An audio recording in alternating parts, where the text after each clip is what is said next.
Hello, everyone. My name is Joe Casillas, and I was Dennis Soohoo's longtime friend. I would like to share with you some memories of my friendship with Dennis. But first, I would like to take this moment to give thanks to Greg and Debbie Soohoo for giving me the opportunity to say a few words about him. First of all, we don't get to choose our families. However, we do get to choose our friends, and I am grateful that Dennis and I chose each other as friends and that our friendship lasted for over 35 years. At this moment in time, I am feeling crazy mixed emotions about Dennis's passing. I am sure that all of us are experiencing his loss in different ways. I myself am feeling shock and disbelief that he's actually gone. Sorrow and sadness over the fact that he will no longer see Sebastian, his son, grow up and become a man, and that he and I will no longer grow old together. And believe it or not, joy and acceptance of his death, that he is at peace and no longer in any pain or suffering. That being said, I want to let you know I was not only a close friend, but also his barber. A good friend, as you all know, is someone you love and trust and share different viewpoints. And yes, even have disagreements. And did we have them? We just accepted each other for who we were, even during the most difficult times, so that our friendship could continue to grow. In retrospect, Dennis and I met at an aerobics class in Silver Lake in 1984 through Ron Segerstrom, who was his mom's boss at the time. Ron and I were members of Bodybuilders Gym, and he was the president of a ski club, and he was recruiting more members. So he introduced us. I found out we both like snow skiing, and that's how our friendship started. We became ski buddies.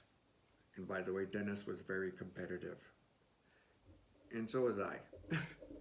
So we were great for that. Skiing was a given when winter came, and since his family owned a condominium in Mammoth, it gave us the opportunity to really enjoy the slopes. Over the years, we found out that we had more in common besides skiing. Dennis introduced me to Las Vegas, and I introduced him to the opera. We celebrated our birthdays every year in Sin City, July and December without fail. At first, I resisted going to the casinos to gamble and throw away my hard-earned money to the slot machines, but he persuaded me to think that it is only entertainment. He told me that every time I go to a concert or a fancy, expensive restaurant, I was spending money. I said, yes. So what's your point, Dennis? And he answered with a question, don't you enjoy yourself going to concerts and dining out? I said, yes.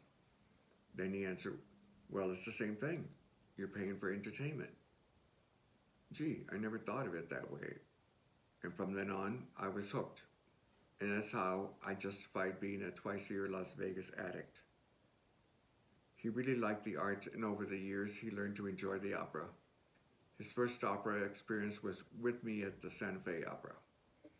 One summer, my youngest sister Elva and her daughter Jennifer came to visit me, and I took them to the pageant of the Masters in Laguna Beach.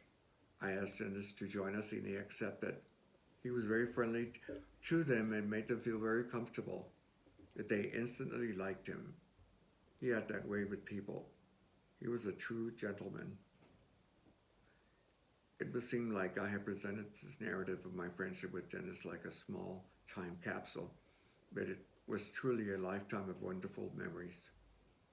In conclusion, I wanted to add that a lifelong dream of mine was to one day visit Alaska, and thanks to his brother Greg, who made it possible, we were able to go on the Princess Cruise in August of 2003.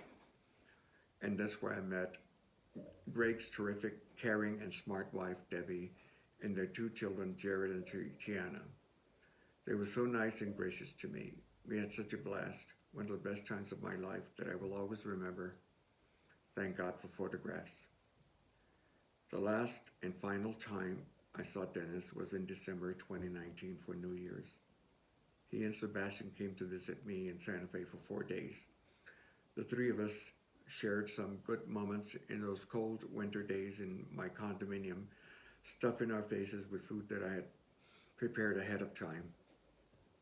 It felt like family, and that's what Dennis was to me, family.